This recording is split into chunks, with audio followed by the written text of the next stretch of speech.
मी doctor क्षितिज मणेरेकर. आज 1 October. October हा महिना ब्रेस्ट कॅन्सर अवेअरनेस मंथ म्हणजेच ब्रेस्ट कॅन्सरच्या जागृतीबद्दल म्हणून इंडियामध्ये व पूर्ण जगामध्ये मानला जातो. सो या ब्रेस्ट कॅन्सरबद्दल आज मी काही एक घाबरवणारी पण काही तथ्य सांगणार आहे.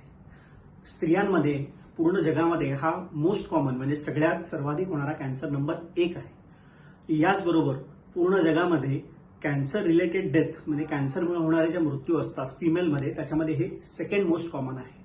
भारताच्या बाबतीत आपण बोलायचं झालं तर साधारणपणे 8 ते 9 महिलांना आपण जर तपासलं तर त्यांच्यामध्ये एका बाईला स्तनाचा कॅन्सर होण्याचे चान्सेस आहेत. व स्पेसिफिकली भारताच्या बाबतीत बोलायचं झालं तर साधारणपणे 60 ते 65% ब्रेस्ट कॅन्सर ज्या फिमेलमध्ये डायग्नोस होतो ते ऍडव्हान्स स्टेजमध्ये होतो. म्हणजे ज्यामुळे स्टार्टिंगच्या स्टेजला डायग्नोसिस न झाल्यामुळे त्याची ट्रीटमेंट आपल्याला व्यवस्थितपणे करता येत नाही. व त्याचबरोबर साधारणपणे 3,000 ते 3,500 स्तनपान म्हणजेच लॅक्टेटिंग फिमेलमध्ये किंवा प्रेग्नन्सीमध्ये सुद्धा ब्रेस्ट कॅन्सर होण्याचे चान्सेस आहेत. सो या ब्रेस्ट कॅन्सरबद्दल आपण अधिक माहिती या पूर्ण ऑक्टोबर महिन्यामध्ये घेणार आहोत.